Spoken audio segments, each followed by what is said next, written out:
Caitlin Clark comes back from an injury-filled season and immediately looks like the best player in the WNBA. And the Indiana Fever front office's response is to quietly shop her to Los Angeles. Not because she's struggling, not because the locker room blew up, but because a single executive started planting seeds on social media, at public panels, and through a network of coaches and connections that all point to one destination: the LA Sparks. The dots are all there. Someone just accidentally left them connected, and we're going to walk through every single one. Is Indiana fumbling the bag with Caitlin?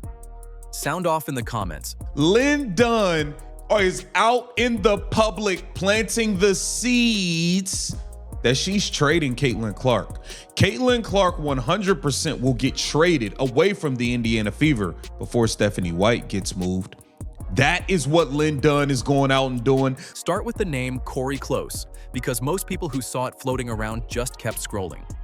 She's a well-regarded women's basketball coach with a long resume, including leading the UCLA Bruins to the most recent women's national championship. And her name started circulating around the LA Sparks head coaching vacancy, which on its own is completely normal. Coaches get linked to open jobs every single offseason. That part isn't the story. The problem is who was amplifying it.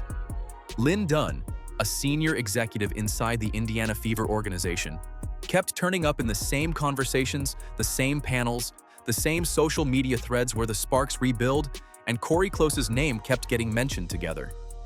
And Dunn isn't some retired figure who just likes posting about basketball.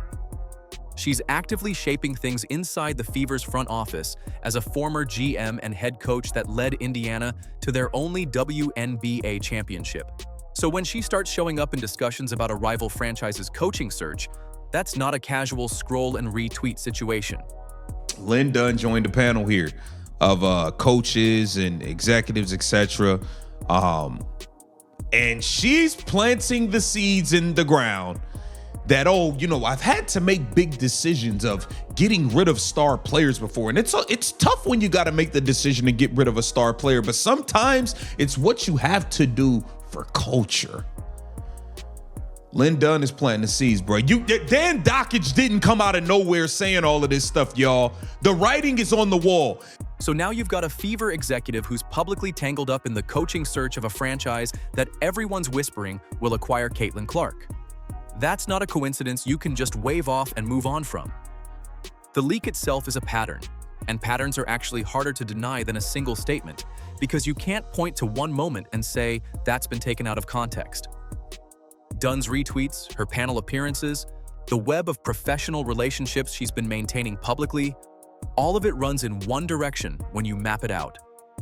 And because of her long-standing relationship with media personality Dan Dockage, who has openly confirmed he gets information directly from inside the Indiana Fever organization and who publicly declared, "Love Coach Dunn," every one of her public moves got amplified to an audience that was already paying close attention to anything Fever-related. Dockage has been out there calling Clark a pain-in-the-ass diva. He's been pushing the idea that Clark is a menace who hasn't won enough without the organization's system around her. And he's doing it with confirmed access to Fever insiders. So when Dunn goes on a panel called The Daily Coach and starts talking about how she once had to remove a superstar for cultural reasons, saying, "I had to let a superstar go one time for academic reasons, and it was tough, and she couldn't stand me." That lands differently knowing who she's connected to and what those connections have been saying publicly.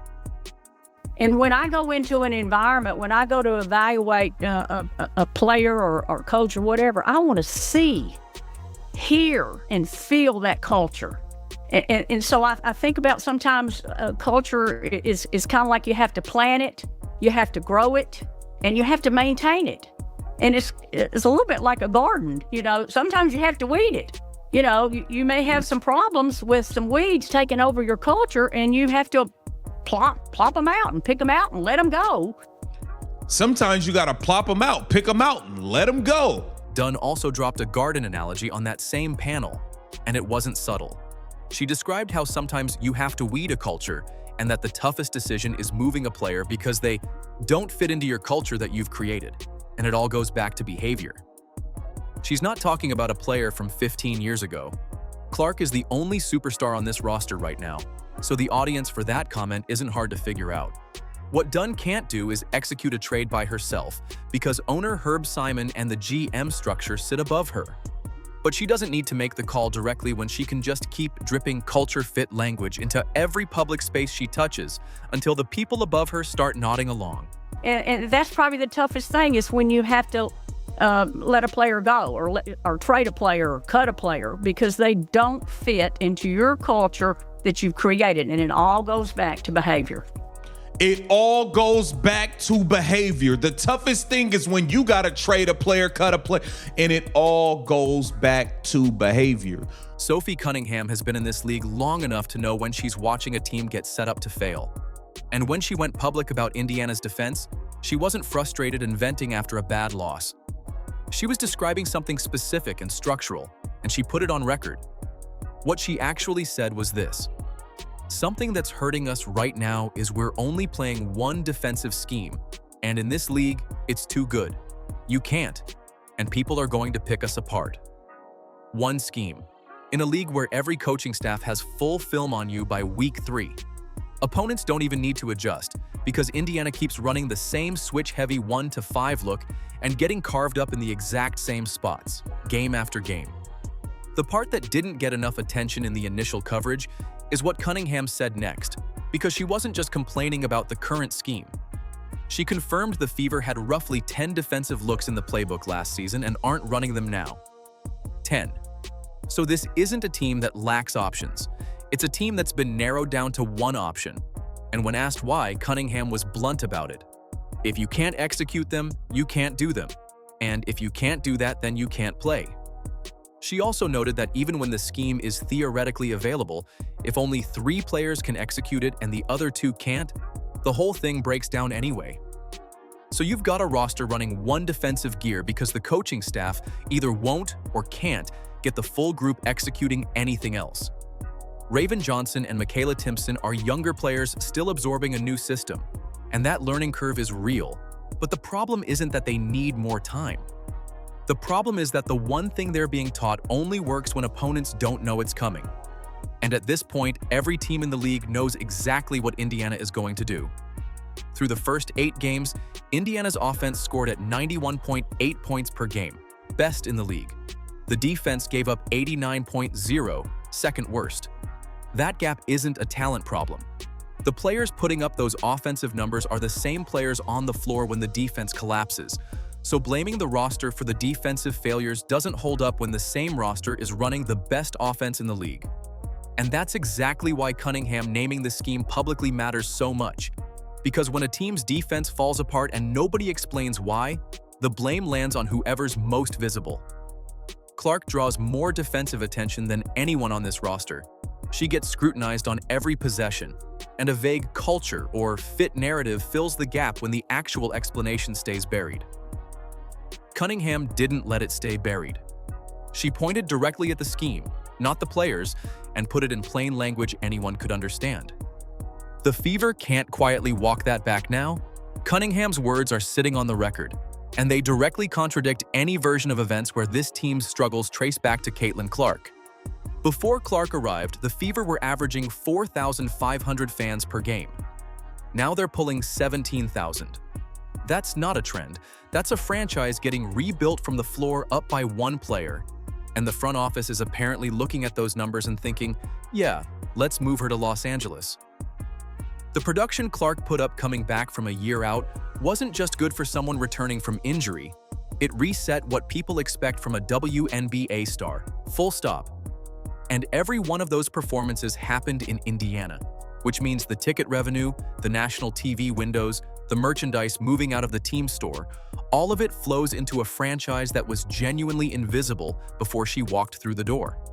One analyst compared trading her to the Red Sox trading Babe Ruth, and that comparison isn't hyperbole when you look at the attendance numbers sitting right next to each other. So why would the Fever even consider it? The answer isn't basketball. It's organizational philosophy, specifically the culture-first framing that Dunn has been pushing publicly, which treats Clark's star power as something that disrupts the team's identity rather than defines it.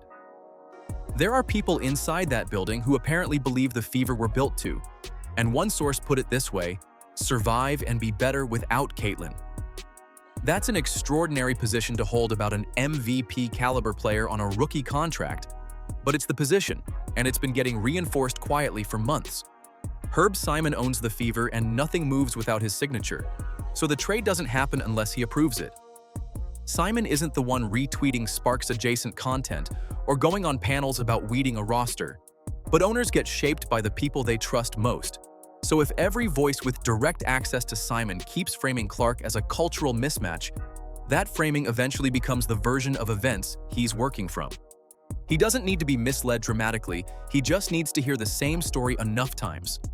And the LA Sparks angle isn't random. The NBA runs the WNBA, and there's a real historical pattern of the league steering its biggest stars toward major media markets. LeBron went to LA. Shaq went to LA.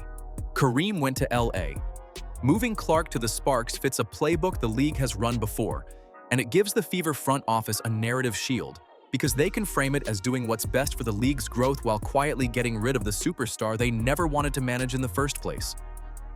Any realistic trade package would need multiple first-round picks, probably a young starter, and at least 2 rotation players. And even then, Indiana would be swapping a proven franchise star for assets that won't pay off for years. Aaliyah Boston signed a $6 million contract partly because she plays alongside Clark, because Clark's gravity pulls defensive attention away from her and creates the open looks that make Boston's game work. Kelsey Mitchell runs off screens into space that Clark's presence creates. A trade doesn't just move one player off the roster, it pulls the floor out from under everyone still standing on it. Pull everything we've covered together and it points at one thing. The Indiana Fever front office is actively choosing internal politics over the best shot this franchise has ever had at a championship, and they're doing it while Clark is out there playing the best basketball of her life. Look at the actual numbers. Indiana's offense scored at 91.8 points per game through the first 8 games, best in the league. The offense runs through Clark. Opponents build their entire defensive game plan around stopping her, and the team still scores more than anyone else. So when the front office starts floating culture fit language, that argument falls apart the second anyone checks the box scores. A player who doesn't fit doesn't produce a league-leading offense around her. The data doesn't lie, and the data says Clark belongs in Indiana. But there's a bigger conversation happening above the Fever's front office, and it's worth being direct about it. There are people inside the WNBA's broader power structure who genuinely want Clark in Los Angeles. Not because Indiana failed her, but because LA is a bigger market with more national TV exposure and more casual fans tuning in. The NBA has run this playbook before, steering its biggest names toward major markets, and Indiana might be getting squeezed from multiple directions at once, from Dunn working internally and from league-level pressure working from above. And when you need concrete proof that the on-court struggles are a front office choice and not a player problem, Cunningham already handed it to you.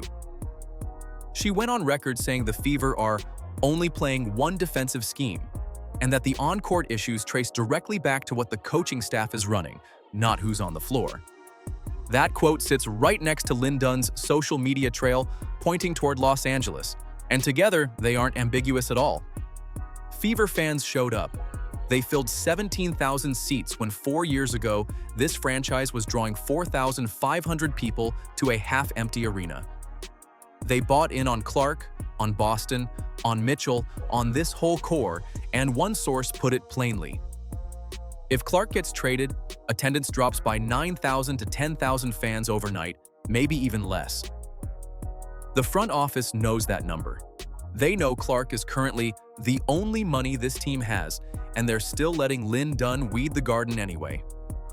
Is Indiana fumbling the bag with Caitlin? Sound off in the comments. Like, subscribe, and turn on all notifications so you don't miss out on all things basketball. Click the video on the screen, and we will see you in the next one.